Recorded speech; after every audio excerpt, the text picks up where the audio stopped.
ಲಕ್ಕುಂಡಿ ಗ್ರಾಮದಲ್ಲಿ ನಿಧಿ ಪತ್ತೆ ವಿಚಾರ ಈಗ ಹಲವಾರು ಗೊಂದಲಗಳು. ಯಾಕೆ ಗೊಂದಲಗಳು ಅಂತಂದ್ರೆ ನಮಗೆ ಆಗಿಂದಾಗೆ ಅಲ್ಲಿ ಇಲ್ಲಿ ನಿಧಿಗಳು ಸಿಗ್ತಾ ಇದ್ರೆ ಏನಾಯ್ತಪ್ಪ ಏನು ಎತ್ತ ಅಂತ ಗೊತ್ತಿರುತ್ತೆ. ಇದು ಸಿಗದೆ ಅಪರೂಪದಲ್ಲಿ ಅಪರೂಪ. ಹೆಂಗ್ ಹ್ಯಾಂಡಲ್ ಮಾಡೋದನ್ನು ಗೊತ್ತಿರುತ್ತೆ. ನಿಧಿಗಾಗಿ ಬಲಿ, ನಿಧಿಗಾಗಿ ವಾಮಾಚಾರ, ಈ ಸುದ್ದಿಗಳನ್ನ ಹೇಳಿದೀವಿ ನಾವು. ನಿಧಿ ಸಿಕ್ಕಿರೋದು ಇವಾಗ ತಾನೆ. ಸೊ ಹಾಗಾಗಿ ಈ ವಿಚಾರದ ಬಗ್ಗೆ ಮಾತನಾಡೋದಕ್ಕೆ ಅತಿಥಿಗಳು ನಮ್ಮ ಜೊತೆ ಜಾಯ್ನ್ ಆಗ್ತಾ ಇದ್ದಾರೆ. ಮೊದಲನೇದಾಗಿ ಗುಡದಪ್ಪ ಅಂತ ಅಂದ್ಬಿಟ್ಟು ಇವರು ಆ ಮನೆಯ ಮಾಲೀಕರು, ಗಂಗಮ್ಮ ರಿತ್ತಿ ಅಂತಿದಾರಲ್ಲ ಅವರ ಸಹೋದರ. ಹಾಗೆಯೇ ಸಿದ್ದು ಪಾಟೀಲ್ ಅಂತ ಲಕ್ಕುಂಡಿ ಪ್ರಾಧಿಕಾರದ ಸದಸ್ಯರು. ಇನ್ನು ಪ್ರಜ್ವಲ್ ಆ 8ನೇ ಕ್ಲಾಸ್ ಹುಡುಗ, ಚಿನ್ನ ತಗೊಂಡೋಗಿ ಕೊಟ್ಟಂತಹ ಹುಡುಗ, ಇವರು ಒಂದು ಕಡೆ ಇದ್ದಾರೆ. ಇದರ ಜೊತೆಗೆ ಹಿರಿಯ ವಕೀಲರು ಧಾರವಾಡದಿಂದ KL ಪಾಟೀಲ್ ಅವರು ಕೂಡ ನಮ್ಮ ಜೊತೆ ಜಾಯ್ನ್ ಆಗಿದ್ದಾರೆ. ಎಲ್ರಿಗೂ ಕೂಡ ಕಾರ್ಯಕ್ರಮಕ್ಕೆ ಸ್ವಾಗತ. ಮೊದಲನೇದಾಗಿ ನಾನು ಈಗ ಗುಡದಪ್ಪ ಅವ್ರನ್ನ ಮಾತನಾಡಿಸ್ಬಿಡ್ತೀನಿ. ಗುಡದಪ್ಪ ಅವರೇ, ನಿಮ್ಮ ಪರಿಸ್ಥಿತಿ ಹೆಂಗಿದೆ ಅಂದರೆ, ನಿಮ್ಮ ಜಾಗದಲ್ಲಿ ಸಿಕ್ಕ ಚಿನ್ನ ಅಂತ ಖುಷಿನೂ ಪಡೋಂಗಿಲ್ಲ, ಮನೆ ಕಟ್ಕೊಂಡು ನೆಮ್ಮದಿಯಾಗಿ ಇರೋಣಪ್ಪ ನಮ್ಗೆ ಏನೂ ಬೇಡ ಅಂತಂದರೆ ಮನೆನೂ ಕಟ್ಕೊಳ್ಳೋಂಗಿಲ್ಲ, ಅಂಥ ಅಡಕತ್ರಿಗೆ ತಾವು ಸಿಕ್ಕಾಕೊಂಡ್ಬಿಟ್ಟಿದ್ದೀರಾ ಅಂತ ನನ್ನ ಪ್ರಕಾರ. ತಾವೇನು ಹೇಳ್ತೀರಾ? ನಾವೇನು ಹೇಳೋದಂದ್ರೆ ತಂಗಿಗೆ ಒಂದು ದಾರಿ ಮಾಡಿಕೊಡ್ರಿ ಅಂತ ಎಷ್ಟು ಕೇಳಿದ್ರೆ ನಾವು ತಂಗಿಗೂ ಅಳಿಯಾಗ ಈಗ ಆ ಬಂಗಾರದಂಕರ ಕೈ ಬಿಟ್ಟಿವ್ರಿ ನಾವು. ಓಕೆ, ಆ ಬಂಗಾರದ ವಿಚಾರನೇ ಇಲ್ಲ ನಮ್ಮ ತಲೆಯಾಗ. ಓಕೆ, ನಿನ್ನೆ ಆ ವಿಚಾರ ಹಂಗೆ ಮಾತಾಡಿದ್ ನಾವು ಮಾತಾಡಿವಿ ಅದನ್ನ. ಅಂದ್ರೆ ದಾರಿ ಅಂದ್ರೆ ನೇರವಾಗಿ ಹೇಳಿ, ಏನು ಸರ್ಕಾರಕ್ಕೆ ಮನವಿ ಏನು ಅಂತ. ನಮ್ಮ ಮನವಿ ಅಂದ್ರೆ ಅವ್ರಿಗೆ ಒಂದು ನೆಲ್ಲಿ ಮಾಡಿ ಕೊಡ್ರಿ ಅಂತ ಇಷ್ಟ ಹೇಳಿದ್ರು ನಾವು. ಒಂದು ನಿವೇಶನ ಒಂದು ಬಂದು ಅವ್ರಿಗೆ ಏನಾರು ಉದ್ಯೋಗ ಕೊಡ್ರಿ ಅಂತ ಇಷ್ಟ ಕೇಳ್ಕೊಂಡ್ರು ನಾವು.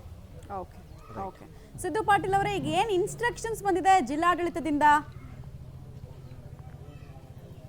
ನಮಸ್ಕಾರ ಮೇಡಮ್, ನಾನು ಸಿದ್ದು ಪಾಟೀಲ್ ಅಂತೇಳಿ ಲಕ್ಕುಂಡಿ ಅಭಿವೃದ್ಧಿ ಪ್ರಾಧಿಕಾರದ ರಾಜ್ಯ ಸಲಹಾ ಸಮಿತಿ ಸದಸ್ಯ, ಲಕ್ಕುಂಡಿ ಊರಿನವನೇ ಮೇಡಮ್ ನಾನು. ಈಗ ಏನಿಲ್ಲ ಮೇಡಮ್, ಅದು ಮೊನ್ನೆ ಸಿಕ್ಕಿದ ತಕ್ಷಣ ನನಗೆ ಫೋನ್ ಮಾಡಿದರು, ಇಲ್ಲಿ ಬಂಗಾರ ಸಿಕ್ಕಿದೆ ಬನ್ನಿ ಅಂತೇಳಿ.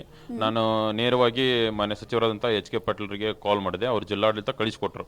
ಏನು ರಾಜ್ಯದ ಒಂದು ಕಾನೂನು ಪ್ರಕಾರ ಏನೇನು ಮಾಡ್ಬೇಕು ಎಲ್ಲ ಪಂಚನಾಮ ಮಾಡಿ ತೂಕ ಮಾಡಿ ಅದನ್ನೆಲ್ಲ ಸರ್ಕಾರಕ್ಕೆ ಇವರು ತಮ್ಮ ಸ್ವ ಇಚ್ಛೆಯಿಂದ ಕೊಟ್ಟರು ಮೇಡಮ್.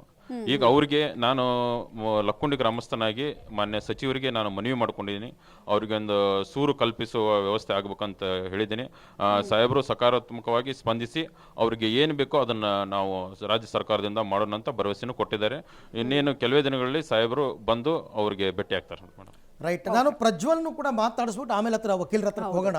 ಇವ್ರ ಬಗ್ಗೆ ಇನ್ನೊಂದು ವಿಚಾರ ಹೇಳ್ಬಿಡ್ತೀನಿ. ಈ ಹಿಂದೆ ಧಾರವಾಡದ ನವಲೂರಿನಲ್ಲಿ ಕುಟುಂಬಕ್ಕೆ ಸಿಕ್ಕ ನಾಣ್ಯಗಳ ವಿಷಯವಾಗಿ ಕುಟುಂಬದ ಪರ ಇವರು ವಾದವನ್ನು ಕೂಡ ಮಾಡಿದ್ರು. ಸರ್ ನಮಸ್ಕಾರ, KL ಪಾಟೀಲ್ ಅವರಿಗೆ.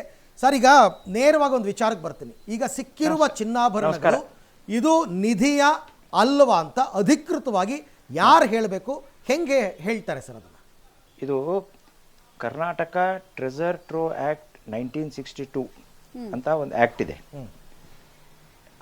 ಅದು ಇದಕ್ಕಿಂತ ಮುಂಚೆ ಇಂಡಿಯನ್ ಟ್ರೆಜರ್ ಟ್ರೋ ಆ್ಯಕ್ಟ್ ಅಂತ ಒಂದಿತ್ತು.